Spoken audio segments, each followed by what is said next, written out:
Hello every one. കല്യാണത്തിന് ഒരേ രീതിയിൽ പോയി നിങ്ങൾക്ക് ബോറടിക്കുന്നുണ്ടോ? നമുക്കൊരു ചേഞ്ച് കൊണ്ടുവന്നാലോ? Tantrik design couture from Ottapalam ഒരു പുതിയ സ്റ്റൈലിംഗ് കൊണ്ടുവരാണ്. Jacket styling. Jackets with Indian wear and western wear.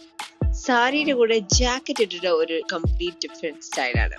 ഈ ഒരു എത്നിക് വെയർ കംപ്ലീറ്റ്ലി സീക്വൻസ്ഡും എംബ്രോയിഡറി വർക്കും ആണ് ഉള്ളത്. And it goes with everything. ഇതൊരു നല്ലൊരു വെഡിങ് ലുക്കും അതുപോലെ തന്നെ എന്തെങ്കിലും ഇവന്റ്സ് ഒക്കെ ഉണ്ടെങ്കിൽ അതിനും യൂസ് ചെയ്യാൻ പറ്റുന്ന simple and very very elegant ആയിട്ടുള്ള ഒരു ജാക്കറ്റ് ആണ്. ഇത് ഭയങ്കര ഷീക്ക് ആൻഡ് ഭയങ്കര മോഡേൺ ആൻഡ് ട്രെൻഡി ലുക്കാണ് കൊടുക്കുന്നത്. And it pairs with anything. നല്ല വെസ്റ്റേണിന്റെ കൂടിയും അതുപോലെ തന്നെ ഇന്ത്യൻ ലുക്കിന്റെ കൂടിയും ഇത് പെർഫെക്റ്റ് ആണ്. സോ നെക്സ്റ്റ് ടൈം എന്തെങ്കിലും വെറൈറ്റി ട്രൈ ചെയ്യണമെന്ന് ആഗ്രഹം ഉണ്ടെങ്കിൽ ഇതുപോലത്തെ സംഭവം സ്റ്റിച്ച് ചെയ്ത് നോക്കൂ. അല്ലെങ്കിൽ താന്ത്രിക്കിനെ അപ്രോച്ച് ചെയ്യൂ. കസ്റ്റം ഡിസൈൻസ് ഉള്ള വർക്കുകൾ അടിപൊളിയായിട്ട് ചെയ്തു തരുന്നതാണ്. So do not hesitate, give them a call.